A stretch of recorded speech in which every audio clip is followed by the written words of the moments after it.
I stood in my studio, brush poised over canvas, as another voicemail from my mother played through the speakers. Sophia, darling, you really must attend the opening. The Winston Museum is the biggest thing to happen to this family since your great-grandfather founded Winston Industries. Your brother has worked so hard to make this happen. I let her voice fade into background noise, focusing instead on the interplay of light and shadow in my latest piece. The irony wasn't lost on me. My family was about to open a $100 million art museum while still considering me the family disappointment for choosing to become an artist. Growing up as Sofia Winston meant carrying the weight of generations of industrial success on your shoulders. My great-grandfather built Winston Industries from nothing. My grandfather expanded it across continents, and my father transformed it into a global powerhouse. Then came my brother, Michael, the golden child who would shepherd the family legacy into the modern era. And me? I was the rebel who chose paintbrushes over profit margins. Art won't pay the bills, Sophia, my father would say, his voice heavy with disappointment. It's a hobby, not a career. The memory of that conversation still stung, even now, 10 years later. I had just graduated from high school, portfolio in hand, acceptance letter to the prestigious Art Institute clutched like a lifeline. I got a full scholarship, I had argued, trying to make them understand. They only accept 12 students a year. My mother had dabbed at her eyes with an embroidered handkerchief. Darling, think about your future, the family name. Michael is already at Harvard Business School, following the path laid out for him. I am thinking about my future, I'd insisted. My art is everything to me. My father's response was cold, final. Then pursue it without our support. We won't fund this. Rebellion. I left that night with nothing but my savings, art supplies, and an unshakable determination to prove them wrong. For years, I lived in a tiny apartment, working as a waitress during the day and painting through the night. My family's disappointment followed me like a shadow, manifesting in subtle digs at mandatory holiday gatherings. Still dabbling with your little paintings? Aunt Margaret would ask, voice dripping with false sympathy. You know, we're always hiring in the mailroom, Michael would offer, his generosity a thinly veiled insult. What they didn't know was that I had found my own path to success. Under the pseudonym Southwest Blake, my work had begun gaining recognition in the art world. It started small, a few pieces in local galleries, then larger shows in prestigious venues. Critics praised the depth of emotion, the innovative techniques, the raw honesty of my work. Meanwhile, my family remained blissfully unaware, too caught up in their own world of corporate acquisitions and profit margins to notice the rising star in the art world who shared their DNA. Even when my pieces started selling for six figures, they still saw me as the wayward daughter working in a coffee shop to support her hobby. The ultimate irony came 3 months ago. Michael, now CEO of Winston Industries, decided to establish the family's legacy in the art world. The Winston Museum would be a testament to their cultural sophistication, housing one of the most expensive private collections ever assembled. We've acquired some extraordinary pieces, Michael boasted at the last family dinner I attended, including several by that reclusive artist, Southwest Blake. The art world is obsessed with them. I nearly choked on my wine. Really? How interesting. Yes, though they're frightfully expensive, my mother added. Michael paid $8 million for just one painting. Can you imagine? I could imagine quite well, considering I was the one who had painted it. If only you had their talent, Sophia, my father sighed. Then your artistic pursuits might have amounted to something. I excused myself early that night, claiming a shift at the coffee shop. In reality, I had to finish a commission piece that would sell for more than Michael's yearly salary. The secret of Southwest Blake's identity had become my armor, protecting me from their judgment while allowing me to build my own empire in plain sight.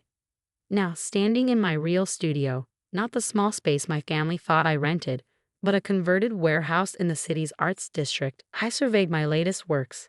Tomorrow they would all be unveiled as the centerpiece of the Winston Museum's opening gala. Every single piece in the modern wing bore my signature, though my family had yet to make the connection. My phone buzzed again. Another message from the museum's curator, Isabella Torres. She was one of the few people who knew my true identity and had become both a close friend and a co-conspirator in tomorrow's revelation. Everything is ready, her text read. Your family won't know what hit them. I set down my brush, stepping back to examine the final piece I'd been working on. It would be my gift to the museum. A massive canvas depicting a Winston family portrait from my childhood, but with a twist. In my version, the figures were shadowed, indistinct except for a young girl holding a paintbrush, her face turned toward the light. My phone rang again. This time it was Michael. "Sophia, you were coming tomorrow, right? The whole family will be there. It would look bad if you weren't." I smiled, thinking of the surprise that awaited them. "Don't worry, brother dear. I wouldn't miss it for the world." After hanging up, I walked through my studio, passing paintings worth millions that would soon hang in my family's museum. Each one held a piece of my journey, the pain of rejection, the struggle to find my voice, the triumph of success on my own terms. A message from Isabella popped up on my phone. "Final walkthrough in an hour. Sure you're ready for this?" I texted back a single word. "Ready." Tomorrow, the carefully constructed facade would crumble. Tomorrow, my family would learn that the failed artist they had dismissed had become the very artist they had spent millions collecting. Tomorrow, every painting in their $100 million museum would reveal its true creator. But tonight, I had one final piece to complete, a self-portrait that would hang in the museum's entrance. In it, I stood in my studio, brush in hand, my signature bold and clear, Sofia Winston Blake. It was time for Southwest Blake to step into the light. The Winston Museum's grand opening sparkled with all the ostentation you'd expect from my family. Crystal chandeliers cast a warm glow over marble floors, champagne flowed freely, and the city's elite mingled in designer evening wear, pretending to understand art. I arrived early, dressed in a simple black gown that would have made my mother wince. No designer labels, no family diamonds. Tonight was about my art, not the Winston name. "There you are." Isabella rushed over, her curator's badge gleaming. "The press is already here, and your family is doing preliminary interviews. Are you ready?" I watched as Michael held court near the entrance, explaining his vision for the museum to a group of journalists. Our parents stood nearby, beaming with pride. "I've been ready for 10 years, I replied. The modern wing, where most of my work hung, was still curtained off. It would be the highlight of the evening's unveiling. The mysterious Southwest Blake collection that had cost the Winston family a fortune. "Sophia," my mother's voice cut through the crowd. "Darling, you really could have made more of an effort. This is a black tie event." I smiled, remembering the 3 similar gowns in my closet that had each cost more than her entire outfit. "I came to support the family, Mother. Isn't that what matters?" "Yes, well," she glanced around nervously. "Try not to mention your hobby tonight.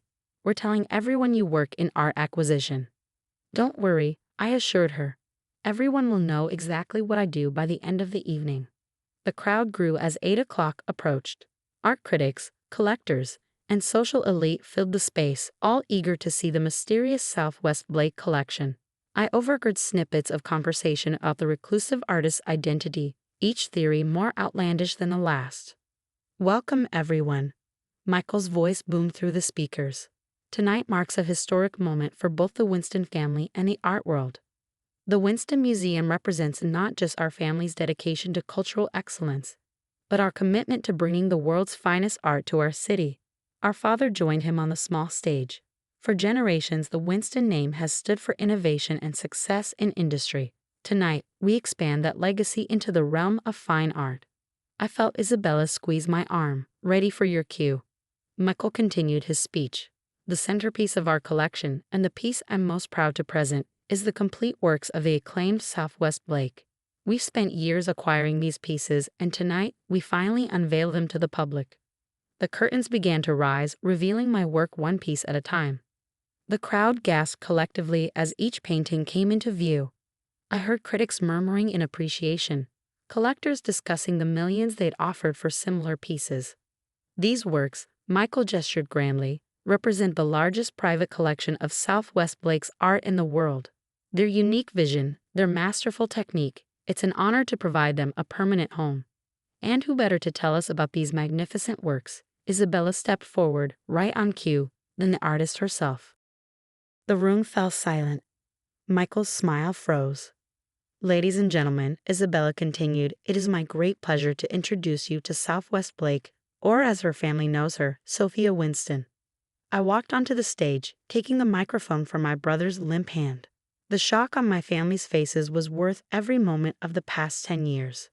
Thank you, Michael, for those kind words about my work, I said calmly. You're right, these pieces do tell a story. My story. The room erupted in whispers. Cameras flashed. My mother swayed slightly, steadied by my father's rigid grip. Each painting here represents a chapter in my journey, I continued, walking toward the largest piece, the reimagined family portrait. This one, for example, was inspired by the night my family told me art was a waste of time. It sold last year for $12 million. Michael found his voice. This is impossible. Sofia works in a coffee shop. Actually, Isabella cut in. Sofia hasn't worked in food service for 8 years. She's been rather busy becoming one of the most successful artists of her generation. The Southwest Blake collection is valued at over $200 million. My father stepped forward, his face a mask of confusion and dawning realization. Why didn't you tell us? Would you have believed me? I asked. You were so convinced I was a failure that you never bothered to look closely at my success. Even when you were spending millions on my art, you couldn't see me. The evening devolved into chaos after that. Press members clamored for interviews, art critics revised their analyses of my work knowing the Winston influence, and collectors suddenly remembered my remarkable talent from my early coffee shop days. My mother, recovering her composure, attempted to take control. Darling, we always knew you had potential. This is wonderful for the family name. No, Mother, I cut her off. This isn't about the family name. Every piece in this collection was created by Sofia Winston Blake, not the Winston fortune. I built this on my own, despite your lack of faith. The anonymous donor, Michael whispered, realization dawning. The one who helped fund the museum, that was you. I nodded. Consider it my gift to the family, a reminder that success doesn't always wear a business suit. In the weeks that followed, the art world buzzed with the revelation of Southwest Blake's identity. The value of my work doubled overnight, though I refused to sell any new pieces to my family. They would have to earn the right to collect my art. Gradually, things changed. My father started asking genuine questions about my technique. My mother stopped introducing me as our daughter who works in art acquisition, and began proudly showing photos of my studio to her friends. Michael took longest to come around. But one day, he visited my studio, my real studio, unannounced. I was wrong, he said, studying my latest piece. We were all wrong about you. Yes, I agreed, not looking up from my canvas. You were. The thing is, he continued, I never really looked at art before. Not properly, but your pieces, they tell stories. Important ones. I finally turned to face him. Every artist tells stories, Michael. You just have to be willing to listen. He nodded slowly. I'm listening now. Today, the Winston Museum still stands as one of the city's premier art institutions. My work fills its modern wing, each piece a testament to the power of following your own path. The family portrait hangs in the entrance, reminding visitors that sometimes the black sheep of the family might just be creating a masterpiece. When young artists ask me about success, I tell them the truth. Talent matters, hard work matters, but believing in yourself when no one else does, that matters most of all. And sometimes the sweetest victory isn't proving others wrong, but proving yourself right. As for my family, they finally learned to see me, not as the failed artist or the rebellious daughter, but as Sofia Winston Blake, the artist who turned their $100 million museum into a priceless collection with a single signature. And that signature now stands boldly on every piece, a testament to the power of passion over expectations, of art over industry, of being true to yourself even when everyone else demands you change. After all, every great artist knows. Sometimes the most beautiful masterpieces come from the darkest doubts.